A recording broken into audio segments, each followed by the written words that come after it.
Hi எல்லாருக்கும் வணக்கம். நான் தான் உங்க சுகன்யா. நம்ம சேனலை நீங்க ஃபர்ஸ்ட் டைம் பார்த்துட்டு இருக்கீங்க அப்படின்னா மறக்காம சப்ஸ்கிரைப் பண்ணி நோட்டிஃபிகேஷனை ஆன் பண்ணிக்கோங்க. வாங்க இப்ப நம்ம வீடியோக்குள்ள போலாம். இந்த ரெசிபி 7 மாச குழந்தையில இருந்து 4 வயசு 5 வயசு இருக்க குழந்தை வரைக்கும் தாராளமா இந்த ரெசிபியை கொடுக்கலாம். நான் இங்க சிகப்பவலை 3 to 4 டைம்ஸ் நல்லா வாஷ் பண்ணிட்டு ஒரு 30 மினிட்ஸ் கிட்ட நல்லா ஊற வச்சிருக்கேன். இந்த அவலுக்கு பதிலாக நீங்க ஒயிட் அவல் கூட யூஸ் பண்ணிக்கலாம். இந்த சிகப்பவல் எப்படி ஊறிடுச்சுன்னு சொல்லி நீங்க பார்க்கணும்னா ஒரு அவலை எடுத்து நீங்க நசுக்கும் போது மாவு மாதிரி நல்லா நசுங்கி வந்துடணும். அந்த மாதிரி வந்துருச்சு அப்படின்னா ஊறிடுச்சுன்னு அர்த்தம். அதை க்ளோஸ் பண்ணி தனியா வச்சிருங்க. அதுக்கப்புறமா ஒரு சின்ன கேரட் எடுத்துக்கோங்க. கேரட்ல உள்ள தோல் எல்லாத்தையும் எடுத்துட்டு நல்லா கேரட்டை பொடியா கிரேட் பண்ணி எடுத்துக்கோங்க. இந்த மாதிரியான ஃபுட் கொடுக்கும் போது பாப்பாக்கு சீக்கிரமா டைஜஷன் ஆகிரும். முக்கியமா இதை நீங்க நைட் டைம்ல கொடுத்தீங்க அப்படின்னா பாப்பா நல்லாவே லாங் நேப் எடுப்பாங்க. அடிக்கடி தூக்கத்துல பசின்னு சொல்லி அழமாட்டாங்க. அண்ட் இதோட டேஸ்ட்டுமே ரொம்பவே நல்லா இருக்கும். ஸோ அதனால பாப்பாங்களும் நல்லா விரும்பி சாப்பிடுவாங்க.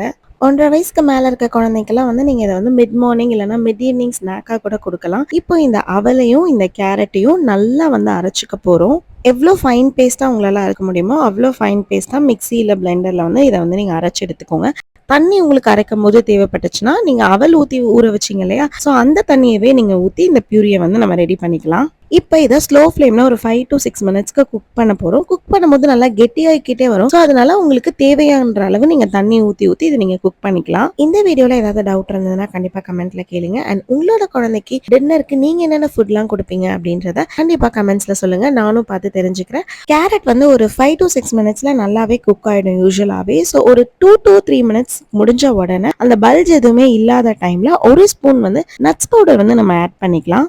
நட்ஸ் பவுடர்லாம் இப்போ வரைக்கும் நான் பாப்பாக்கு கொடுத்தது இல்லை சிஸ்டர். அப்படின்னா இந்த டைம்ல ஒரு 1/2 ஸ்பூன் கிட்ட வரா மாதிரி கருப்பட்டியோ பனவெல்லமோ இல்லைன்னா நாட்டு சர்க்கரையோ அந்த மாதிரி ஏதாவது சேர்த்துக்கலாம். சர்க்கரை மட்டும் சேர்க்க வேண்டாம். இதை ஒரு 2 மினிட்ஸ்க்கு குக் பண்ணிடலாம். நம்ம ஸ்பூன்ல பாப்பாக்கு கொடுப்போம் இல்லையா, அந்த கன்சிஸ்டன்சிக்கு வந்தோன்னு நம்ம ஸ்டவ் ஆஃப் பண்ணிட்டு இதை ஒரு பவுல்ல டிரான்ஸ்ஃபர் பண்ணிக்கலாம். இப்போ பாப்பாக்கு அவல் கேரட் போட்ட கஞ்சி ரெடி ஆயிடுச்சு. இதை முக்கியமா நீங்க குக் பண்ணும்போது அடிப்பிடிக்காம பாத்துக்கோங்க. ஸோ ஸ்லோ ஃப்ளேம்லயே குக் பண்ணுங்க. குழந்தைங்க வச்சிருக்க எல்லார் வீட்லயுமே இந்த 2 இன்கிரீடியன்ட்டும் ஈஸியாவே கிடைக்கும். ஸோ இந்த ஈஸியான 2 இன்கிரீடியன்ட் வச்சு ஒரு யம்மியான டின்னர் நமக்கு ரெடி ஆயிடுச்சு. அண்ட் இன்னொன்று, என்னோட குழந்தை ஸ்வீட்லாம் சாப்பிட மாட்டாங்க சிஸ்டர், அவங்களுக்கு ஸ்வீட்லாம் பிடிக்காது அப்படின்னா நீங்க ஒரு பிஞ்ச் ஸ்வீட் ஆட் பண்றதுக்கு பதிலாக சால்ட் ஆட் பண்ணிக்கலாம். பிங்க் சால்ட்டோ இல்லை நார்மல் ஒயிட் சால்ட்டோ நீங்க ஆட் பண்ணிக்கலாம். பட் பிலோ 1 இயருக்கு எதுவுமே தேவை இருக்காது. நைட் டைம்ல பேபிக்கு நீங்க நெய் கொடுத்து பழகிருக்கீங்க, பேபிக்கு நல்லாவே டைஜஷன் ஆகும் அப்படின்னா இந்த டைம்ல ஒரு 1/2 ஸ்பூன் நெய் ஆட் பண்ணி டேஸ்ட்டுக்காக பாப்பாக்கு கொடுத்துக்கலாம். 1 இயருக்கு பிலோவா இருக்க குழந்தைங்களுக்கு. இந்த சூப்பரான வீடியோ உங்களுக்கு பிடிச்சிருந்துச்சுன்னா நம்ம பேஜை லைக் பண்ணி உங்களுக்கு தெரிஞ்ச பேபிஸ்க்கு இந்த வீடியோவை ஷேர் பண்ணிக்கோங்க. மறக்காம நம்ம பேஜோட நோட்டிபிகேஷனையும் ஆன் பண்ணிக்கோங்க. பாய்.